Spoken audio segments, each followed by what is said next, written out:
Silence expel এটার ভয়, যার কারণে 103 ডিগ্রি জ্বর উঠে গেছে। শিক্ষামন্ত্রী দেখতে আসলে আসলে খুশি হব, আমারও দেখার আছে। হবে না আর হেলিকপ্টার নয় কিন্তু বিমান আসছে, দুইবার আসছে। কারেন্টের সমস্যা। সারা রাত কোনো ধরনের বিদ্যুৎ ছিল না।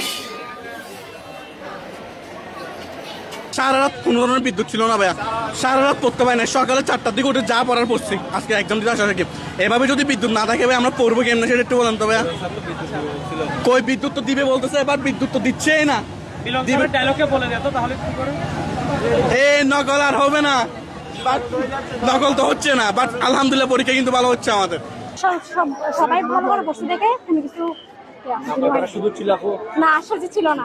আজকে কারেন্ট ছিল না, অনেক সমস্যা হয়েছে, বাসায় পড়তে পারি না, কারেন্টের সমস্যা। ওইগুলা পাড়াবাড়ি হয়েছে, সিসি ক্যামেরা ইনসানি হয়েছে। হেলিকপ্টার নয় কিন্তু বিমান আসছে, দুইবার আসছে, একবারও না দুইবার। আমি পরীক্ষার প্রশ্ন থেকে যে এতটা খুশি, এতটা সহজ হবে কোনোদিন ভাবতে পারি নাই। আসলে আমি অনেক ভালো, পরীক্ষার ধরনটা অনেক ভালো হয়েছে। শিক্ষামন্ত্রীর একটা ভয় তো ছিল। হ্যাঁ, শিক্ষামন্ত্রীর ভয় ছিল, তবুও বইটা কেটে গেছে আমার।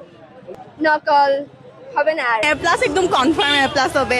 এমসিকিউ কঠিন হবে ভাবছি, বাট পুরাই সহজ ছিল এন্ড অনেক কমন পড়ছে। স্যাররাও অনেক ভালো ছিল, সবকিছুতে সাহায্য করছে।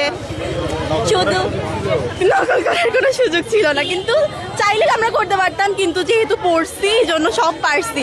না পড়লে তো পারতাম না, পড়ছি তাই সব পারছি। শিক্ষামন্ত্রী দেখতে আসলে আসলে খুশি হব, আমারও দেখার আছে, ওনাকে দেখার অনেক ইচ্ছা আছে। প্রস্তুতি এতটাও ভালো ছিল না, অসুস্থ হয়ে গেছিলাম ভয়ে, তো মনে করছিলাম ভালো হবে না। তাও মানে প্রশ্ন অনেক ইজি আসছে, আর গার্ডরাও অনেক ফ্রেন্ডলি ছিল, যার কারণে সবকিছু মোটামুটি আলহামদুলিল্লাহ ভালো।